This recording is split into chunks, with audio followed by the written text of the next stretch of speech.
ஒருத்தன்ட்ட போய் இன்னொருத்தன் கேட்டான், தாய் பெருசா தாரம் பெருசான்னு. அதுக்கு அவன் தாய் தான் பெருசுன்ட்டான். என்னடா இவன் அவன் பொண்டாட்டி பொண்டாட்டி லோ லோ லோ நலஞ்சிட்டு இருக்கான், இவன் தாய் தான் பெருசுன்னு சொல்றானே, என்னடா காரணம்னு கேட்டான். அதுக்கு அவன் சொன்னா, டே எங்க அம்மா டெய்லியும் எனக்கு 4 வாளி தண்ணி இறைச்சி தராடா, ஆனா இந்த நாசமா போற பொண்டாட்டி இருக்காளேடா என்னை 40 வாளி தண்ணி இறைக்க சொல்றாடா அப்படின்னு நானா. ஐயா சொல்லுங்க. எதுக்கு தெரியுமா ஐயா பொண்டாட்டி 40 வாளி தண்ணி இறைக்க சொல்ற? நம்ம புருஷன் பிளட் ப்ரெஷர் இல்லாமல் சுகர் இல்லாமல் உடல் ஆரோக்கியத்தோடு இருக்கணுங்கிறது ஐயா 40 வாளி தண்ணியை பொண்டாட்டி இறைக்க சொல்கிறா. சபாஷ், நீங்க அதிகமா எடுக்கிறீங்க வாளி, நீங்க பெரிய அறிவாளி. சரி, இவன் தான் இப்படி சொல்றானேன்னு இன்னொருத்தன்ட்ட போய் கேட்டான். அதுக்கு அவன் ரெண்டுமே ஒண்ணுதான்ட்டான். இவன் ரெண்டுமே ஒண்ணுதான்னு சொல்றான், என்னடா காரணம்னு கேட்டான். அதுக்கு அவன் சொன்னா, தாய் வந்து பொமேரியன் மாதிரி குறைக்கும் ஆனா கடிக்காது, ஆனா இந்த பொண்டாட்டி இருக்காளேடா டாபர்மேன் மாதிரி குறைக்கிறதுக்குள்ள கடிச்சு பெராண்டி எடுத்துரும் நானா சார். இதான் தாய்க்கும் தாரத்துக்கும் உள்ள வித்தியாசம். இதை நீ சொல்றதுல அந்த மனுஷனுக்கு எவ்வளவு சந்தோஷம் பாரு.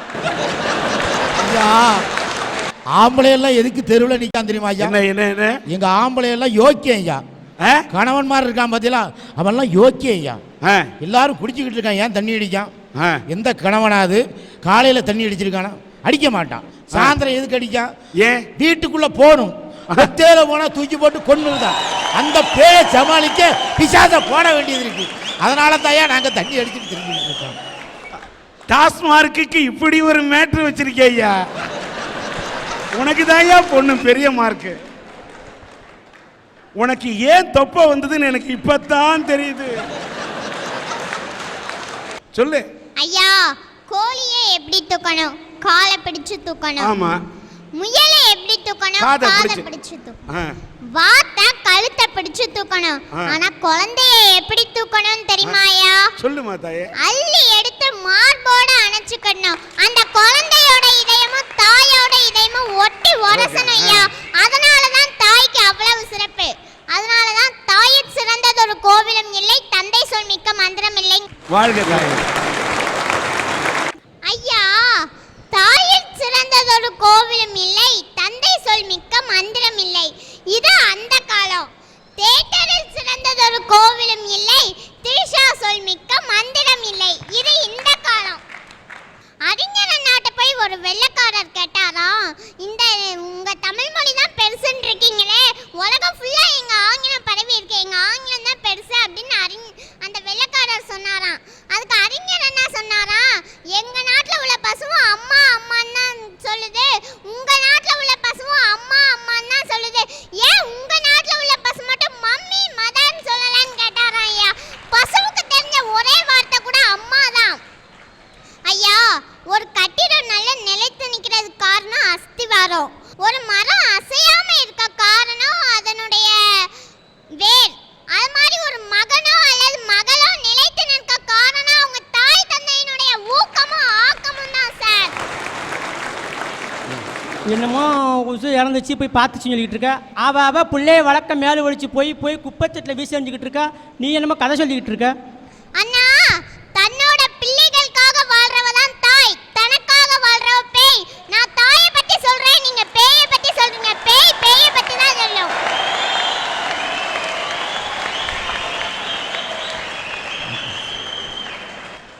ஐயா, எங்க வீட்டுக்கு பக்கத்துல ஒருத்தங்க பைத்தியக்காரங்க ஒருத்தங்க இருந்தாங்க ஐயா. அவங்க வந்து யார் என்ன பக்கத்துல வந்தாலும் கண்ட வார்த்தையா ஏசுவாங்க. பையன் வந்து அம்மான்னு கூப்பிட்டா என்னடா ராசான்னு கொஞ்சுவாங்க. இதான் சார் தாய். பைத்தியக்காரங்கள் கூட தாய்மை உணர்வு இருக்குது சார். பாட்டி வடை சுட்ட கதை எல்லாத்துக்கும் தெரியும், ஆனா எங்க பாட்டியும் வடை சுட்டாங்க சார். இது கதை இல்ல, நிஜம். எங்க பாட்டி வடை சுட்டு எங்க அப்பாவை படிக்க வச்சதுனாலதான் இப்ப எங்க அப்பா ஹார்பர்ல வேலை பார்க்கறாங்க சார். இதுக்கெல்லாம் காரணம் ஒரு தாய் தான் சார். இதனாலதான் ஏன் சொல்றேன், தாயில் சிறந்ததொரு கோவிலும் இல்லை. ஐயா, விண்மீனை வானத்துல பார்க்கலாம், புன்னகைய பூக்கள்கிட்ட பார்க்கலாம், ஒற்றுமையை தேனீட்ட பார்க்கலாம், தந்திரத்தை நரிட்ட பார்க்கலாம், ஆனா அதிக அறிவையும் அதிக அன்பையும் அன்னைட்டையும் தந்தைட்டையும் தான் சார் பார்க்க முடியும்.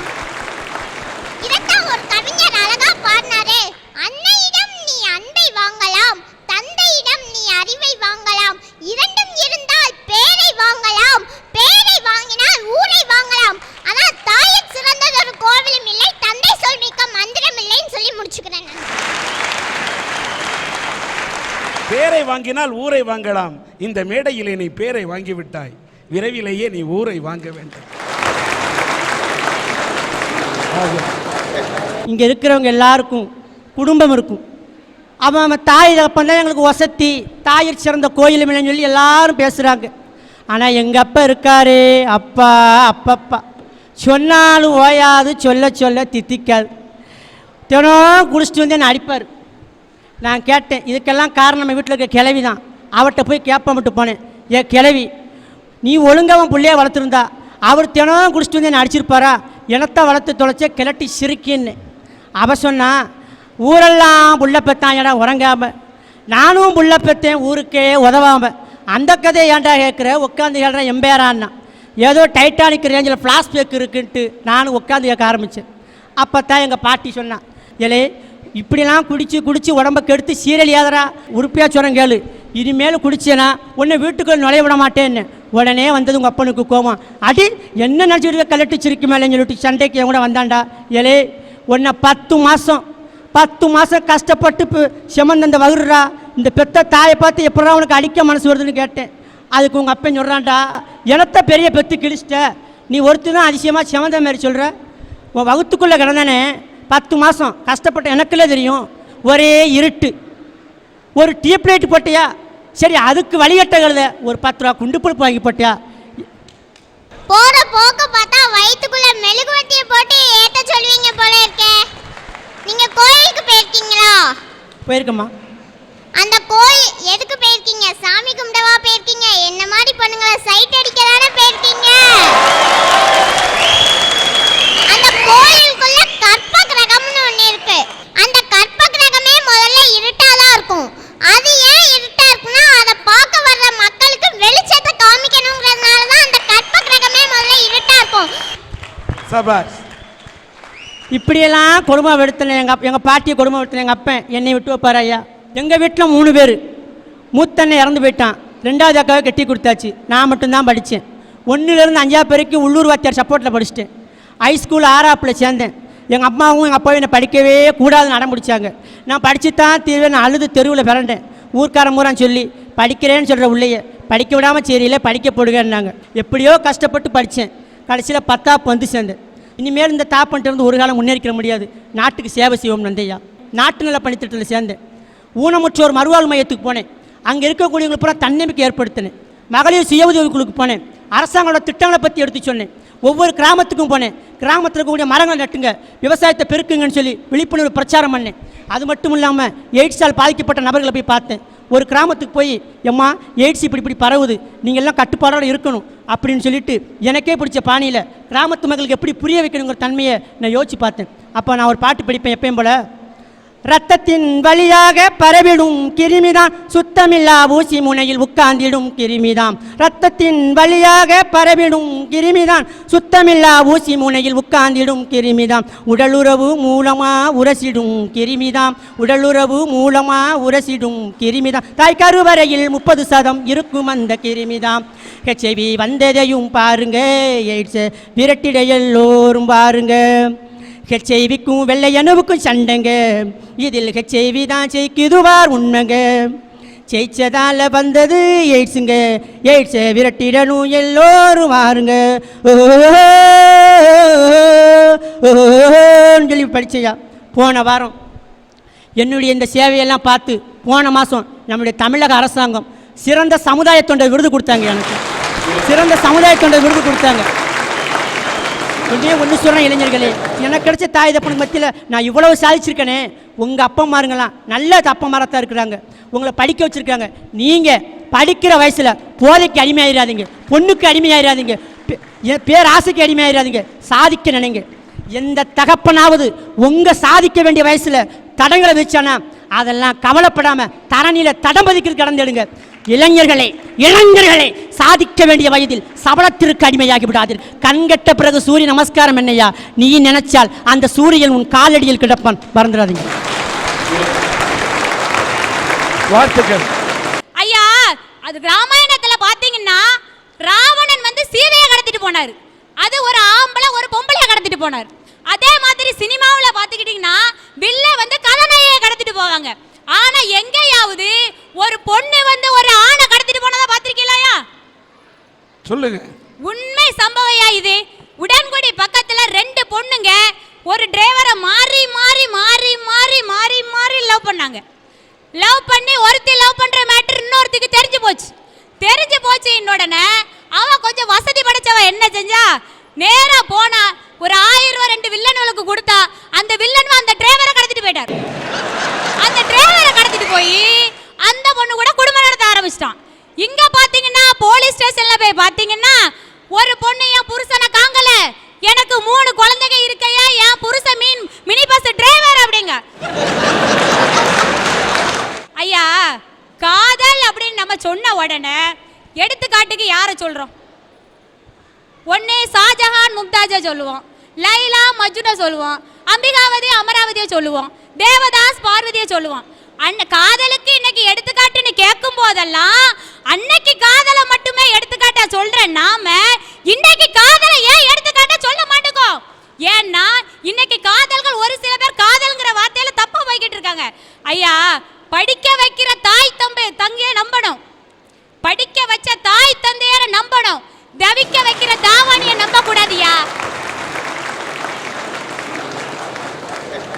ஐயா, கல்யாணத்துக்கு வயசு கவர்மெண்ட் உதிச்சிருக்கு. அதாவது பெண்களுக்கு 18 வயசு பூர்த்தியாகும், ஆண்களுக்கு 21 வயசு வரணும், அப்பந்தான் கல்யாணம் முடிக்கணும் அப்படின்னு கவர்மெண்டே ஒரு வயசு நிர்ணயிச்சிருக்கு. அதே மாதிரி என்னைக்கு காதல் வரணும்னா ஒரு ஆண்மகனுக்கு 20 வயசு, ஒரு பொண்ணுக்கு 18 வயசு வரணும் அப்படின்னு என்னைக்கு ஒரு சட்டம் கொண்டு வராங்களோ அன்னைக்கு தான் நம்ம நாட்டில் கண்டதே காதல் கொண்டதே கோலம் நீ மாறாம நல்ல காதல்கள் சரித்திர புகழ் படைக்கும் என்று கூறி வாய்ப்புக்கு நன்றி ஐயா.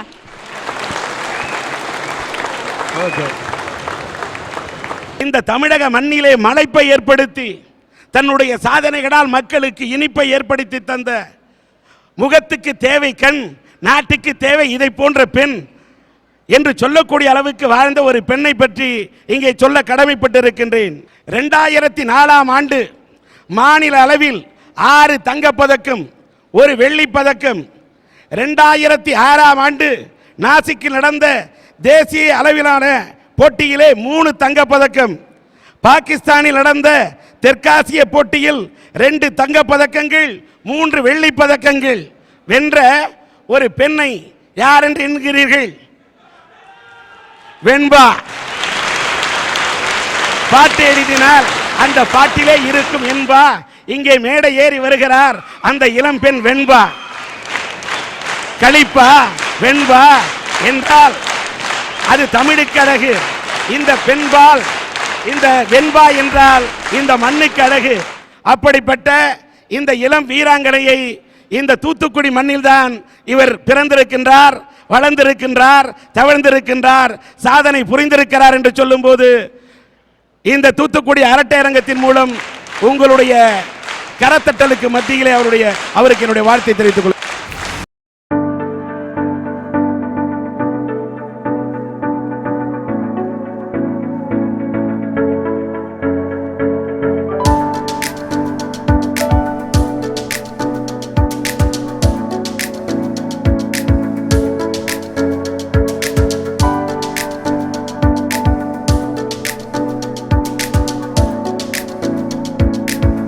நீச்சல் போட்டி எதிர் நீச்சல் போட்டால் தான் வாழ்க்கையிலே வெல்ல முடியும், நீச்சல் அடித்தால் தான் வாழ்க்கையிலே வென்று காட்ட முடியும் என்று நின்று காட்டிய இந்த வீராங்கனைக்கு என்னுடைய வாழ்த்துக்கள்.